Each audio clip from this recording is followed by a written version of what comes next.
Good evening, everyone. Welcome to AVPN's first South Asia Impact Capital Festival. I'm Hiral Sarvaiya Chauhan, Manager Partnerships at AVPN, and your MC for this session. I'm delighted to have you join us today. For those of you who do not know about AVPN, we are a pan-Asian network of funders and resource providers with over 600 members across 32 markets. Our mission is to move more capital towards impact. We provide social investors like yourselves the opportunities to connect with stakeholders across markets, learn from one another, and find opportunities for action. Throughout this month, the South Asia Impact Capital Festival will spotlight best practices and solutions that AVPN members are delivering across India, Bangladesh, Nepal, and Sri Lanka. Where we had the last week focused on healthcare, the focus of this week is livelihoods. The following weeks will be focused on climate action and education. We are also sharing live updates on Twitter. So do not forget to share your experience with us by using the hashtag AVPN South Asia 2021 and hashtag social impact. A few housekeeping announcements before moving to the program. The session is recorded and you will be able to access the recording for 3 weeks after the festival. Our festival partners have set up virtual booths with useful guides and resources. Tab to chat with the relevant partner representatives. To continue chatting with your speakers and fellow delegates, please make full use of the messaging function in the platform. Feel free to type in your questions in the Q&A pod, as we'll be holding a Q&A session towards the end. Now moving on to the session. The pandemic has brought to light the struggles faced by migrant workers as they navigate the dynamics of the places they belong to and the cities they work in. Traditionally, workers benefit from government programs and schemes only when they are a part of the city. There is a dire need to improve systems and processes to provide social protection for migrant workers and at the same time to ensure that those remaining in the villages are also looked after and supported. To take and delve further, we have an esteemed panel with us today to explore more perspectives, frameworks, models, approaches, and good practices in building resilience for vulnerable communities like the migrant workers. A warm welcome to all the speakers. Allow me to introduce you to our moderator, Madan. Madan is the member of the Governing Council of the COVID Action Collab. He is the co-founder and CEO of OneBridge, a rural last mile services platform, and the co-founder and trustee of Head Held High Foundation, a nonprofit that stands for human dignity. He is also the co-founder of Global Alliance for Mass Entrepreneurship, a network that aims to catalyze large-scale job creation through collaborative action. Over to you, Madan. Hi, thank you, Hiral, and good evening, everybody. Delighted to be here, and thanks to AVPN for giving us an opportunity to deep dive on a topic that we are all very passionate about. And I think the preparation for this deep dive has been as fascinating to us, to all the panelists here. And I'm sure I do hope that you will find it useful over the next hour as we deliberate on this topic. COVID Action Collaborative itself was formed, I think, less than a year ago in response to the emerging crisis that we saw in the form of COVID. And our friends at the Catalyst Management Group incubated CAC as a multi-stakeholder, people-centric, collaborative effort with the clear understanding that COVID is just not a health issue. It's a complex system, and complex systems can only be solved when you bring people together. And you can address all the challenges that emerge out of this by really learning together, by collaborating and acting together. And that's what we've been doing over the last year or so. And one of the critical aspects that COVID impacted, of course, apart from health, is the whole issue of livelihoods, especially the vulnerable population. And when we've been discussing about economic hardships, one of the words that kept coming back to us was resilience. And how do you really use and frame resilience in the context of just not COVID, but any other catastrophes that is most likely to hit us over the next decades or so? In fact, as a one of my bedtime stories that I used to love as a kid was the story about this great Scott king, Robert the Bruce. Who, after having been defeated 6 times by the Englishmen, retreats into a cave, broken, disheartened, and he watches a spider trying to weave its web over and over again. And that happens 6 times, and it's always short by a thread and falls down. And after the 6th time, Robert the Bruce thinks that, oh, this is like me, and it's going to give up, but it doesn't. And it goes back for the 7th time and succeeds, which gives Robert the courage to say, hey, let's go back and fight. And that's how maybe Scotland, Robert was the original Spider-Man, so to speak. And I think that is what resilience is all about. In fact, I was just Googling the dictionary definition. It's interesting. It says resilience is the capability of a strained body to recover its size and shape after deformation caused especially by compressive stress. It definitely sounds like COVID, as the compressive stress and the deformation that we've seen happen in the economic livelihoods. And it's also the ability of a body to recover from or adjust easily to misfortune or change, right? So it kind of fits in very well to our mission at CAC, at the COVID Action Collaborative, and all of us in the individual institutions that we represent, to say it is just not about increasing incomes and increasing economic prosperity, but it's also about cushioning against these stresses. So what is the spider web that we can all weave together that will make our vulnerable populations have a cushioning effect as they fall? And can we together create such a web that can bear any shock and people can recover far faster and easier? And I think that's what we will discuss over the next 50 minutes or so. And we will have the flow of conversations and where we will present some voices from the ground, from the trenches that we heard, especially over the last couple of weeks. We will then have a discussion or reflections on these voices by each of us, followed by a quick discussion on what is it that we can do together to make it better, faster. And we'll open it up for questions. I'm delighted to have a fantastic set of panelists with me. Vijay, who's a professor at IFMR, Gayatri of LabourNet, Ragini from Vritti CMS, and Arvind from USAID. Several of most of you would know all of them for the exceedingly inspiring work that each of them do in their fields. Without further ado, let me just let's jump straight in, and let me hand this over to Vijay to give us a view from the trenches. Thank you, Madan. Thanks for bringing the original Spider-Man story to us, and also emphasizing the urgent need to understand the complexity vulnerable populations are facing, right?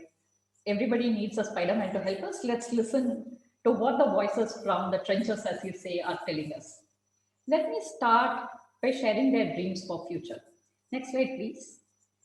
Like every Indian household, the vulnerable households are also dreaming to build a home for themselves, to educate their children, to take care of their families, and to ensure marriage for self, their children, and sometimes even their grandchildren. And how do they want to achieve it? They are wanting to see an increase in their wages, to improve income from their businesses, as a migrant to send more money home, and definitely to be free of their debts. Next slide, please. But to achieve their dreams, how are they managing to allocate resources? Most of their wages are spent on consumption, providing for food, routine household expenditure for themselves and their family members, taking care of their illnesses, investing in health, entertainment and vehicles, and social obligations, including festivals and marriages of their cousins and family. And they try their best to save towards their dreams of building a house, invest in their own education, invest in their education of children, organize weddings, and so on. This is a scenario in a normal year. But how did they cope during the pandemic? Next slide, please. We conducted a dipstick survey. Our sample size consists of 610 respondents across 4 occupations, around 50% from marginal farmers, 17% between fisher families and migrant construction workers, and 14% from commercial sex workers. The sample had respondents across India, across gender, across age and income categories. Next slide, please. As we started with their dreams, we conducted a ladder of life exercise and asked them, what was the shift you saw in the economic status post-COVID? Unsurprisingly, 53% of migrant construction workers said their economic situation declined post-COVID. 40% plus of fisher folks and 22% of marginal farmers claimed that their economic status declined post-COVID situation. What's the role of migrant remittances across vulnerable households? Next slide, please. So across occupations, migrants are the ones who provide stable incomes across the months. Across other occupations, marginal farmers face maximum variability in the incomes and expenses. The migrant remittances really provided a shield to deal with variances of income among vulnerable households. And this graph very clearly says, even in a normal year, the gap in a BPL versus APL family. This red dotted line is the break-even point where the income meets expenses. If you see a BPL family, the income is less than expense 9 months in a year. And even when there is savings potential, it is too small for any meaningful savings, right? All those, the red lines really show how the expenses have been over income 9 months in a year. This is the state in a normal year. And how did they face the pandemic? What are the coping mechanisms? Can I have the next slide, please? Across occupations, the vulnerable communities used up their household savings. As you see, the household savings has been used up. Cash and jewelry has been used up, as can be seen in the case of fisher families, marginal farmers and sex workers. More than 30% have also resorted to reducing consumption. Many survived the pandemic thanks to the support from CSOs and government aid, but it also may be because of the selection bias, as the respondents were beneficiaries of well-managed CSOs. But the worst hit have been migrants. Their only way out was looking for alternate occupations which were there to come by. If we have to look at the APL and BPL families, the story is stark. 40% of BPL households resorted to reducing their consumption, reduce their expenses in consumption, and manage in other ways. 25% you see is by postponing their investments in education, in their health, house repairs, and marriages. So what would have been a normal year, postponement has happened, and reduction in consumption on health and food has happened. This is how the BPL families have been coping with this pandemic. Next slide, please. This gives a snapshot of what is happening. Even in a normal year, vulnerable households are juggling multiple requirements. The meager wages and had to be used to deal with food and consumption, health, education, marriage and family, and maintaining their social status. When illness hit them and their incomes reduced, reduction happened in food, in education, in postponing marriages and overall social status. This slide really tells us pandemic has hit just not the health, but has a shock across dimensions of food consumption, of education, and the social status. I reiterate by what Madan started saying, the problems have been complex and urgent. We need comprehensive solutions. and we need partners who will collaborate to deal with this complex solution. Thank you.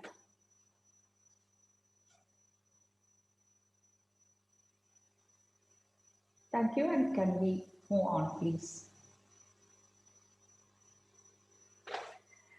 We are very happy to share, eminent panelists with us. We have Ragini, we have Gayatri, we have Madan and Adil. So what I provided was an overview. Now I request the experts to come and talk to us about to give us deeper insights of what's happening with these vulnerable communities. I'm happy to invite Gayatri from LaborNet to share her views of the challenges faced by migrant workers. Over to you, Gayatri. Thanks, Vijay. Thanks for the insightful study, and I'm happy to share some of the learnings that we've had over the last year, and I put it in context of how it was before and what does the future look like. So I'll restrict my comments to two sets of people. One is the migrant workers, and the other is a pilot that we had started and which is scaling up today with the CAC. Very well-known statistics. India has about 400 million workers. Of that, we know that about 30% of them are migrant, which means roughly we have 12 to 15% migrant workers, and that's the group which really touched us during this lockdown and post-lockdown. We're all worried about how resilience will come back. What is their ways of working? Now, migrant workers is a broad set. If we have about 15 crore workers in our workforce, roughly if we look at it, it's the seasonal workers, so construction workers, agricultural workers, seasonal workers, loaders, who we may call under various names as hamalis, as loaders, pickers, etc., would be the second set. And the other is the semi-skilled workers who are service. They are electricians, plumbers, who come in and do services. I would like to believe all of them have some kind of skill sets. It's how we have labeled them as skilled, semi-skilled, or unskilled, depending on how we have viewed it. But all of them have a certain skill set that they come with, and their asset is their skill is their asset. Now, this group of people typically have a combination of cash and kind earnings still, even today. And I think that's where the major effect has been. They suddenly lost all the in-kind earnings that they were supposed to have, because where they live, how do they go, all of these elements really got affected. The second is they earn on a per task or a per day basis. So which again makes it very complex. If even 1 or 2 days or 1 week of earning goes, then it really affects the group. Have they come back to work? I mean, that's the other question all of us are asking. As yet, mobility is still not 100%. We have lesser trains, fewer buses. Therefore, mobility is difficult. For them to come back to the city is difficult. To industrial areas is difficult, and that's where the work is. Can work be taken to the rural areas? I think it's also again difficult. So I'm sort of I'll quickly sort of tell you what our efforts have been in this effect. Is one, we've been looking to see how do you ensure quick work to them. That means recognize their skill sets and quickly put them into what we call sahi work. What is the right work, and how do you really do the match quickly? Because time is of essence. They have had a period of no to low earning, and that requires to be rectified fast. And I think that's where the entire conversations around technology, the new big platforms, etc., have come in. Are they able to fast track this? And is it in all skill sets? I think that's a big question. Is it a small sliver that we're dealing with, or a larger element that we're dealing with? The other one that we've been, as I had said, the pilot that we had done was we started the sanitization and hygiene entrepreneur pilot with with a collective mindset of a lot of people from the COVID collab partner groups, and we said that those who require work need to get work fast, and the only work available at that time was disinfection. So we started with disinfection, and now that's grown to say you can do pesticide control with the same equipment and the same skill set. You can do car wash with it. So we're looking at various modifications on it for people to earn. But the point I'm making is that anybody who is at the cutting edge, that means if they're dependent on my skills, if I'm dependent on everyday earning, I do require wage, I do require social protection. Now, the combination of wage and social protection is always a complex combination, right? If I'm not paid a monthly wage, I actually don't have recourse to a lot of the either schemes or in any form social protection. I can't pay for it myself, and I'm not eligible for the state. And I think that's the key thing that we need to sort out. And I think that's some of the elements that I believe collaboratives are the only solution for, because one needs complex, multi-pronged solutions to look at each component of a person's life in order for their livelihood to be safe. So I think let me just stop with this, and of course address any questions you may have later. Thank you, Guy. Thanks for giving us that overview of what challenges migrants are facing.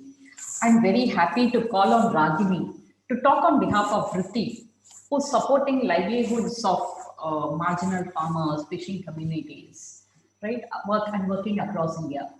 Ragini, can you share your views, please? Thank you, Viji and Gayatri, for sharing the insights from the angle of the migrants and the various vulnerable populations. As we have all observed, that the frequency and intensity of the disasters have greatly increased over the last decade, and COVID being the latest to affect at the global level. And this is not going to be the last, is what experts predict. So which means the urgency which Madan said and the importance of building resilience gains even more importance now.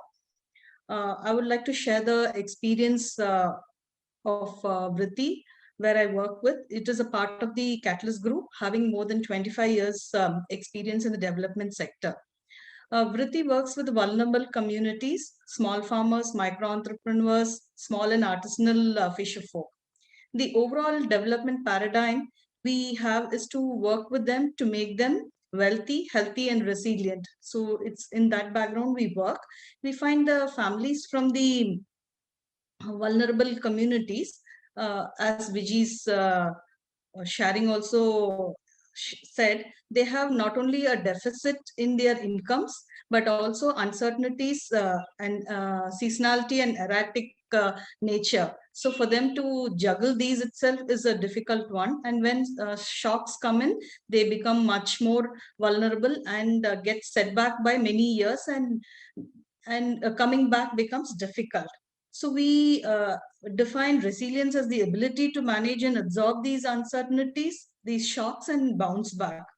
So we at Vritti, we look at it through the lens of the family and see that as the unit for working with them.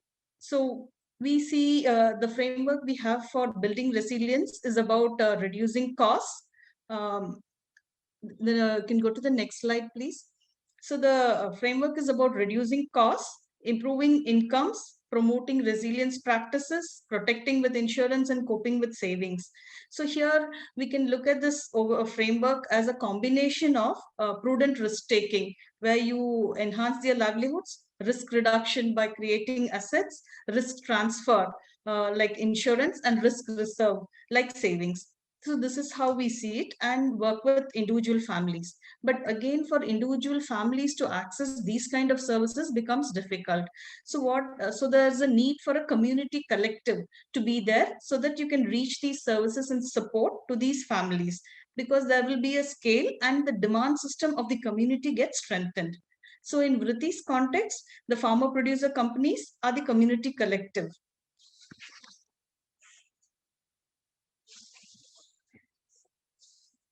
And these farmer producer companies are the foundation which will sustain the activities which we are working with them to improve their production, improve their livelihood right from production till it reaches the consumer. So a kind of all services they need are done through the collective. So these collectives will build on the local knowledge and wisdom and the local leadership. And in the long run, it will ensure the continuity of these services, and they are equipped to meet their other development needs. So if you want a huge bundle of services, because you need right from the seed till the marketing, various services you need. And these services have to come from various systems, the public, the private, the government, and others. So for this, the most important thing is collaboration. So collaboration becomes very important at multiple levels within the producer company and with other players. So collaboration becomes very important. And also this collaboration has to happen on a regular basis, and over time it has to get institutionalized, so that even without others, outsiders, it should continue, because resilience, building resilience is not a one-time affair, and it has to be a continuous and ongoing one.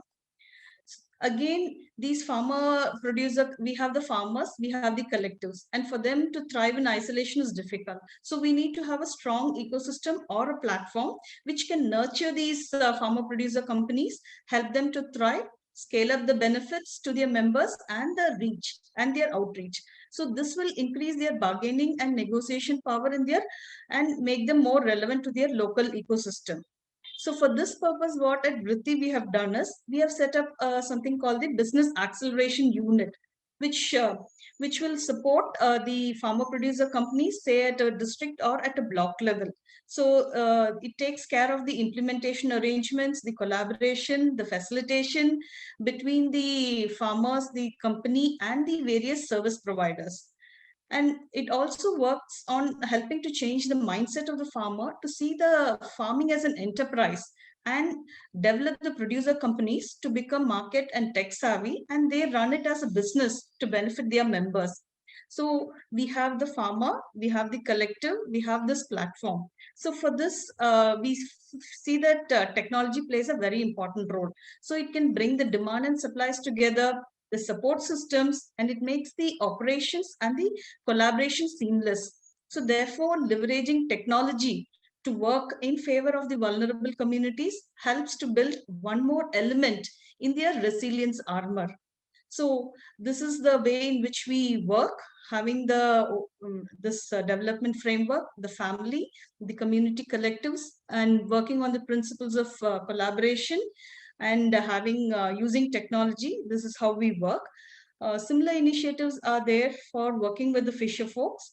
We are open and very welcome partnerships with anyone interested to work with these vulnerable communities, because just farmer households, we have 100 million families.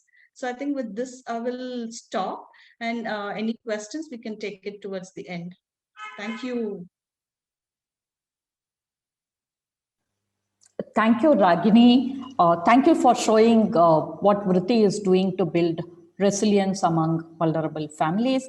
Madan, welcome back to share your views. You have been working with Young India for a really long time. Welcome back, Madan. Thank you, Vijay, and you set the context very well. I think resonate to a lot of the learnings that you've seen, because that's what we've experienced. When the pandemic hit, especially with the youth that we work in through the Head Held High Foundation, we had last year around the same time, February, March, about 2,500 odd young people in our transformation centers across 19 states. And obviously we had to shut down all these centers.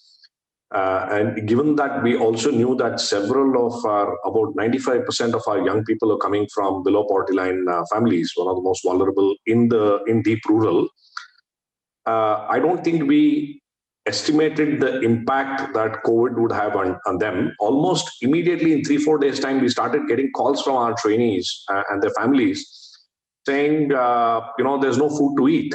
What do we do? And that led us to start a massive mobilization of food grains, of food packages, so on and so forth, which we did for the next 2 months last year, and got to almost 1 million meals that we delivered through various partners into the homes of our trainees and their families. And that kind of was a reality check on how fragile their lives are in terms of, you go without an income for more than a week, the circle that you showed reducing, the first on consumption, we saw that happening real time.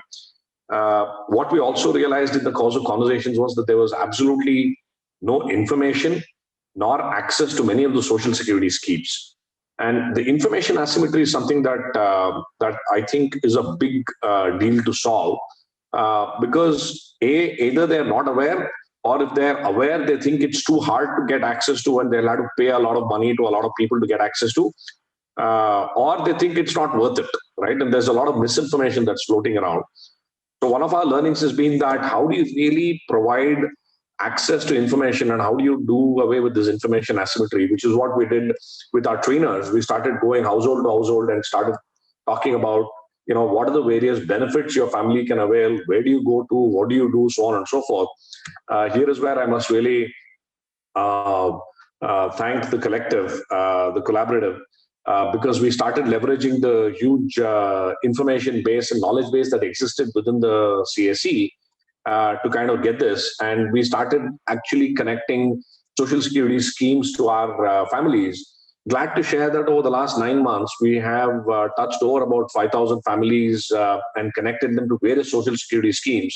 And the total value of entitlements that they would have got is over about 100 crores that we've been instrumental in getting. So the second layer that I think both Ragini and Gayatri talked about, the social security and the social protection layer, which is really the spider web that we need to create together, is a big learning for us.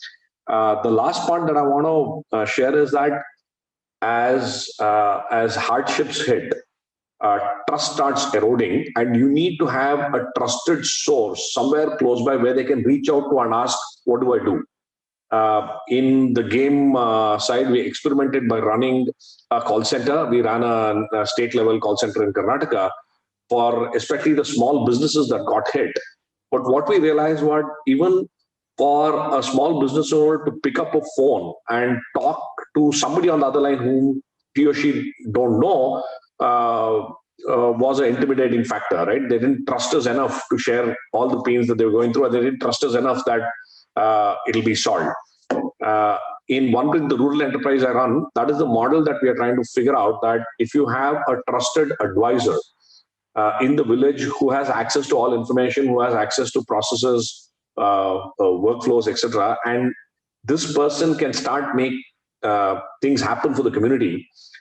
In a way, Gandhiji long ago had talked about a concept called a Samagra Sevak in a village, who acts as a trusted advisor for the village, who can dispense a lot of information and knowledge and help the village move from poverty to abundance.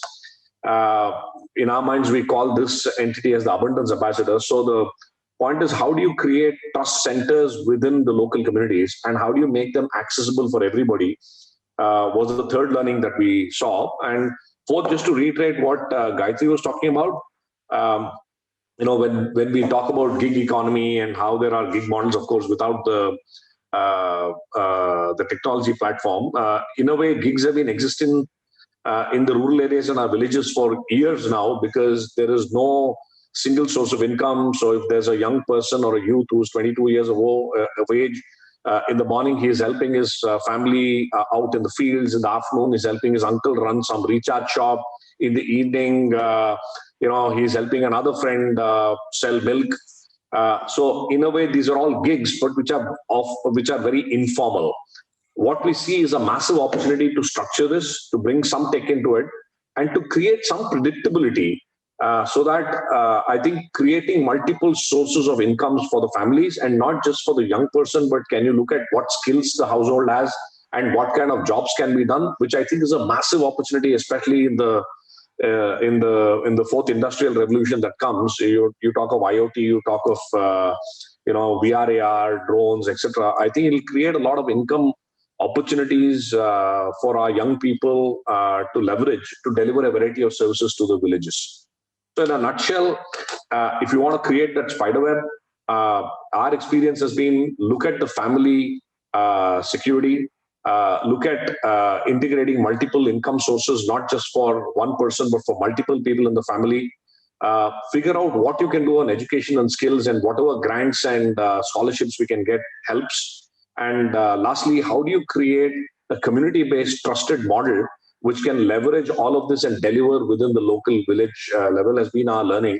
So to all the points that you made, Vijay, in the presentation, I'm very excited to figure out what are the various collaborative models out there, because not one entity or one individual can solve all of this. And that's the excitement that I have. Madan, it's so inspiring to listen to you talk, but we are running, time is a constraint. Arvind, as part of USAID, has been our partner in development journey. And he brings in with him a vast experience of managing multiple projects. Arvind, can I call on you to talk about how do we manage these challenges and how do we support these challenges? Arvind? Thanks, Vijay. Just as you called me, my power has gone, but I hope it will continue to stay for some time. So good evening to all of you, and thank you for inviting me to this panel. Health and economic resilience is particularly relevant in today's context. COVID has threatened the developmental gains that India has achieved over the years. Health shocks continue to push several millions of Indians to poverty. Vulnerable populations such as sex workers, construction workers, domestic workers, women with disabilities and migrants still face immense hardships. Not only do they face economic challenges, but many of them are illiterate, have limited access to technology, and lack the capabilities and capacities and skills to negotiate for their rights and access social protection schemes. Therefore, like what Madan mentioned, a holistic approach is what is required for building resilience amongst vulnerable populations. India has fairly done well, witnessed several promising efforts to promote resilience, particularly among vulnerable populations. And both at the national and state level, there are several social protection schemes to address both economic, social, as well as health shocks felt by vulnerable populations. Just to let you know, USAID has been partnering with the Government of India for nearly 6 decades on a range of development programs, including education, health, food security, and clean energy. Most of our programs are targeted towards economically weak and vulnerable populations. USAID believes resilience in individuals, communities, institutions, systems can lead to improved health and well-being outcomes. As a development agency, we work with multiple stakeholders, including corporates, civil society organizations, community-based organizations, research and academic organizations, to strengthen evidence, introduce proven global solutions, demonstrate innovations, and work with the government to pilot interventions and support the scale of them. I just would like to highlight a few of our efforts that have focused on strengthening resilience of our almost even 20, 25 years back, we started some of the resilience efforts for vulnerable populations like sex workers, men having sex with men, and transgenders. They face significant social, economic, and health challenges. So a peer network system was established, and through this peer network systems, a lot of benefits to the communities were provided, including social protection scheme and giving a platform for them to voice their concerns, gaps, challenges, and ideas. A similar model we tested in TB. Many TB patients, as you know, face stigma and discrimination, and there's a decline in their income and even sometimes loss of livelihood. USAID supported a TB Champions program, which worked with TB survivors to build their skills for better advocating with diverse stakeholders, including government, corporates, and healthcare providers.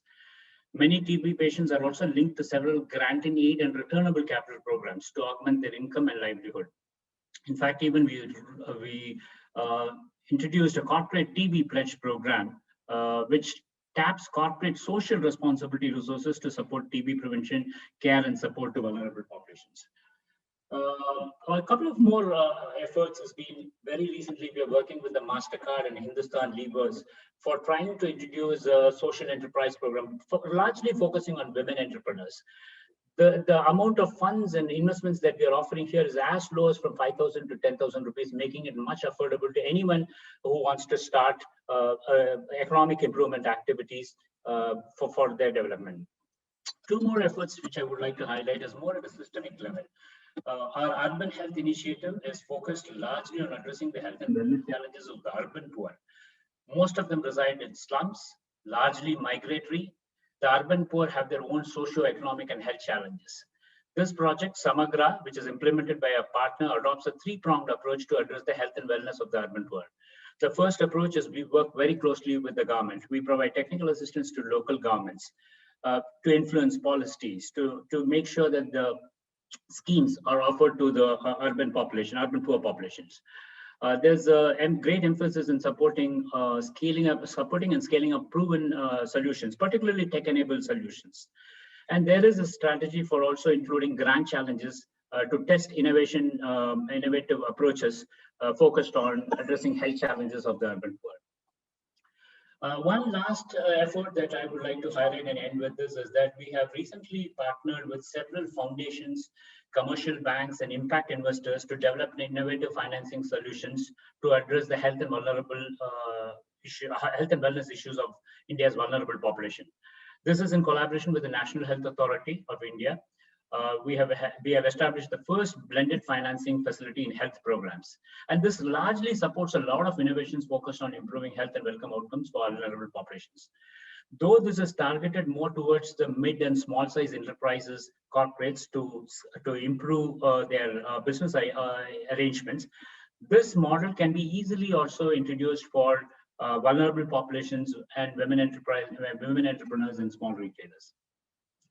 So based on our experience, I would suggest that there are 4 or 5 key points that we would propose would require to be taken into consideration as resilience programs are being developed. Number 1, people at the center. Need for designing programs that are respectful, ensuring privacy, and adopt a no-harm theory for the beneficiaries. Evidence is the key for influencing policies and investments. A clear understanding of the problems, gaps, and challenges can really help in making those specific decisions. Third, obviously, while there are several opportunities and programs happening, scale needs to be kept into mind.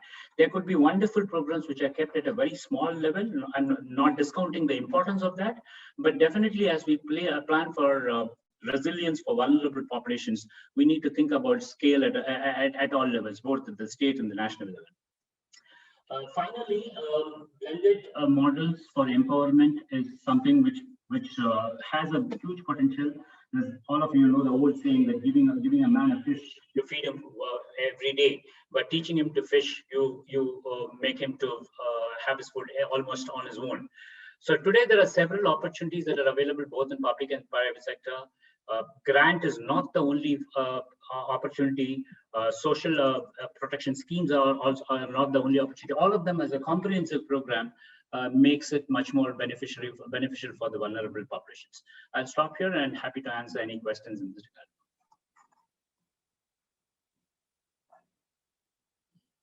regard. That was terrific, Arvind. I think your last 4 points kind of really captures what we need to think as a collaborative. People at the center, evidence which drives policy decisions.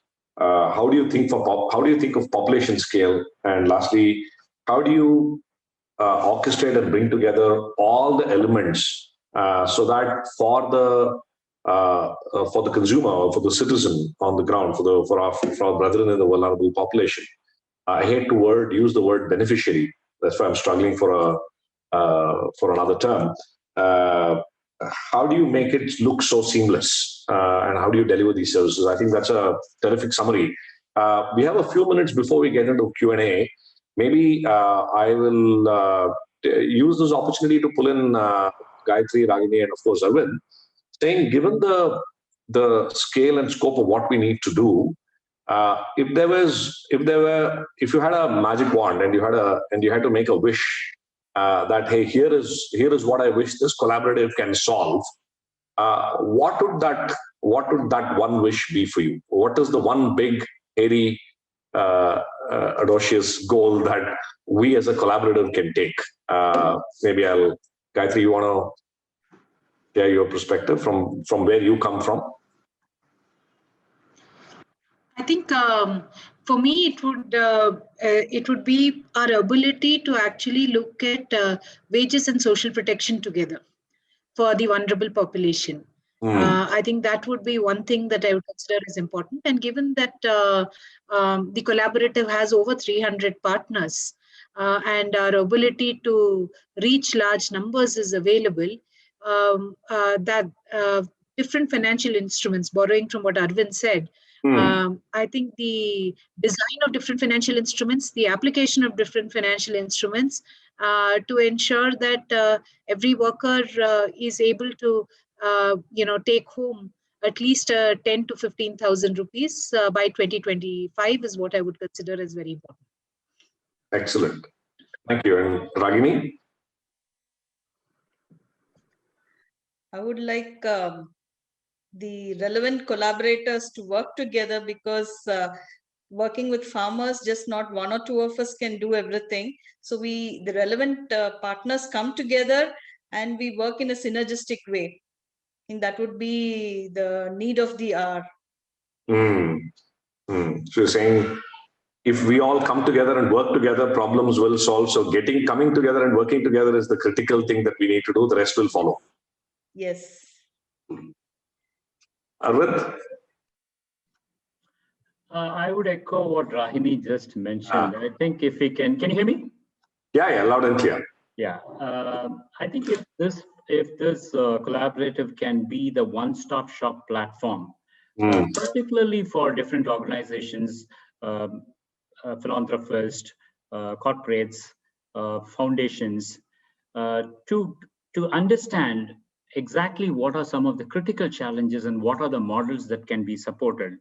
I would say that would be a big takeaway, a one-stop shop for all these organizations to know where is the challenges, what is the work, what's the best practices, and take it forward.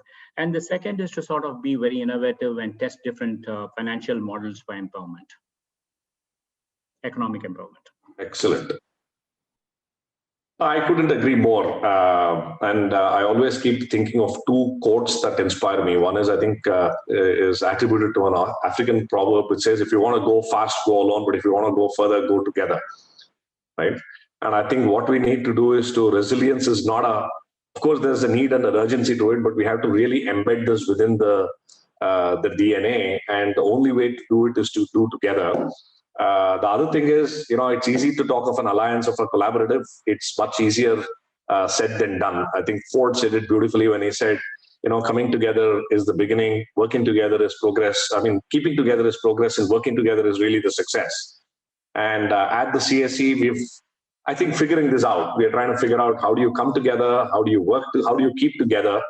And how can you truly solve some of the big challenges that we have by working together? In fact, one of the models that we have at the collaborative is to look at an impact canvas. And if I can just have the slide on back, please. You are, as you and the audience, you are seeing that slide, the last slide, that we are really talking of, one slide up, please. Yeah, we're talking about the scope of the impact canvas, saying that how do we look at vulnerable populations, communities? We talked about fisher folk, migrant workers, sex workers, farmers. How do we measure unit not just at an individual level, but at a family level? How do we look at population scale? How do we look at geographic dimensions of urban and rural? What is the focus truly on economic resilience? And can we look at a 3 to 5 year timeline? So we are now creating a working group within the collaborative, within the CSE, to kind of, how do you design to address scale? What actionable models can be demonstrated? What solutions can we learn from each other? And how do we bring multiple perspectives and leverage newer ideas to co-create solutions? And the key here is co-creation. And all of that, can that lead to a better knowledge base on what works, what does not work? So none of us have to ever reinvent the wheel. a better collaboration between actors so that resources can be utilized much more better and faster, and action that all of us can be proud of, right? So this is what we're attempting to do, and this is where we will come to the closing. But this is a call out to all of you out there to figure out what role can each of us play here, and the more the shoulders to the wheel, the merrier in a way. We have about 10 minutes for a question and answer. I think I'm just getting the questions from the group here. I'll pick a couple of questions for all of us here. I think one of the critical questions that I see is, how do we bring about behavior change to bring resilience through their daily actions as well? So when we all talk of resilience, how does really resilience translate on the ground through behavior change and daily actions? I think that's a very interesting question. Any one of you want to quickly address it? Maybe I can give it a try. I think basically, I think behavior change happens. One, you need what I can say, a converted lot. And once the converted lot is there, then it gains momentum. The simple example is the entire HIV/AIDS peer networks. There were just few people, but they were the initial starters. And once that behavior has been observed, positive behaviors, positive outcomes, increase in economic progress, increase in capability to speak, advocate, all those things comes, I think then it kicks in a lot of confidence and interest amongst the rest of the members or the partners associated to that. So I think that's my one small point on how behavior change can be influenced. Absolutely. Gayatri, Vijay, anything else to add to that? Ragini? So I think it's a very difficult question. How do we enable behavior change? See, I think first and foremost, the belief that one is resilient. Oftentimes you may not even recognize that as the problem. So change is possible when you know that there is an issue.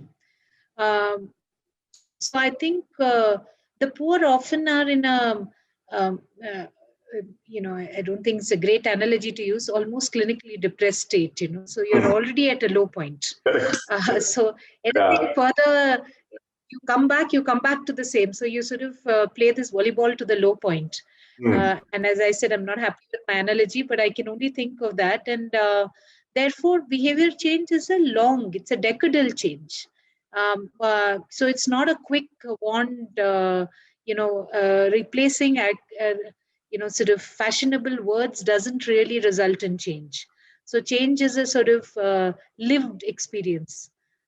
So I think collectives like ours are able to actually hold for a longer period of time. So the trust that you alluded to in your statement, Madan, is I think where it comes from. So the longer you're with the community, the slower you're able to do is I think likely to be more permanent resilience that you build. Correct. Makes sense. And at the risk of taking a minute, the other analogy, Gayatri, as you were talking about, and this is what I heard when I went to the villages during the COVID time and said, how hard does it hit you? Somebody told me this, in India, we have this very popular movie called Munna by MBBS. And there's a scene which says, they're plotting a murder and they're already inside the jail. So this guy says, if we do another murder, they'll put us in. And the other guy says, we're already in. How much more in can we get? And so one of the things that I heard from some of our youth is, the impact is not so much because we are already so badly hit that one more hit will not matter to us, right? So the other way to do it is, how do you take that and convert that into a positive energy? Of a bounce back is something that's always on my mind. We'll take one last question, and I will leave it to, and that's a stakeholder that is missing in this conversation, right? And there was a very interesting question saying, what roles can governments play in building community resilience? So if I can ask each one of you to just reflect on that for a minute, and if there's any closing comments, I think we'll be able to get to a timed end. So Madan, yeah, Gayatri, go ahead. Yeah. So Madan, I always feel that government has actually played a very, very important role. The whole self-help group concept, which is heavily funded for a long period of time, sustainably funded in a sense. It's one program which is seen. If I look at my sort of 3-decade career, I've seen it throughout, and often don't give it its due. The fact that particularly women's self-help group, it hasn't really caught on with men. I do recognize that, but I think women's self-help group has been one of the ways in which government has been able to build. Today, microfinance would not exist. Today, several interventions that all of us are talking about would not even exist without that. Now, whether it was, could it have been done faster? Could it have been done better? I think on a scale of 1 to 10, one could rate it and come up with various scores for various communities and states. But I think that's one program I for one, have enormous respect for. The government, therefore, I think the role of the government is to look at long-term solutions and look to see what are the layering which will come from each one of us. All of us in a collective can actually layer on that base which is created. Now, to create that base, the government may require us. And that's often not thought of as PPP, but it has become a outsourced element, right? Our government has outsourced development to teachers, to community workers, etc. But it's a huge scale. So I think that when we think of it as infrastructure, we respect an L&T because it's a PPP for a toll plaza, for a road. But where is the PPP between government and us is, I think, something that we need to work on, where we become equal partners. See, when we become contracted elements, then we lose our relevance there. So government's problem, it's finance. It is deeply problematic. It has to, satisfy a number of stakeholders. Whereas if we're able to get, I often think if there is a revolving fund for everybody to sort of play with, then it should be. That's why I believe that various financial instruments are needed to actually leverage government's large funds which government has. We cannot work in the social field without government, and we struggle to work with the government. So that's where I feel there's a scope. I think it's a very, very valid point. I think that's a topic for another conversation itself. How do you engage governments, and especially how do you create separate financial or different financial instruments to incentivize and to bring various partners together? Vijay, you had to say something. Madan, I agree with Gayatri on many things she said. She put it beautifully, right? SHG movement really made huge shifts in India in every way we can think of. Our own research, if you see, one of the things vulnerable population have done is taking use from NGOs and government. Those that have used it have really managed the shocks well. It gives us hope that when we work together, we can manage the shocks. Right? So we have proof saying that, yes, it is possible. Super. Yeah, it is possible. And I request Arvind and Ragini. Arvind, Ragini, a minute each, or less. I think just two things, very quick ones. We can reach scale only with the government. Others, we don't have the capacity or the resources required for the country of a size like us, one. And the kind of enabling policies which are required. That if they make, I think people and the others will take care. Yeah. No, I totally agree. The government has been doing an extremely good job. Various programs have been put together. Shift from, there's also a greater emphasis on entrepreneurship, small scale, medium scale. I think by and large, the government has done an extremely good job. One area where you could possibly have greater engagement with the private sector and do some joint programs. I know that that's a little complex. With a lot of resources available now from the private sector, and there's a lot of companies which are focusing on social good, this could be an opportunity for innovative PPPs on enterprise, on empowerment of vulnerable populations. Terrific. I mean, this has been such a rich discussion. Thank you, everybody. We could go on and on with this topic because there's so much layers of the onion to peel.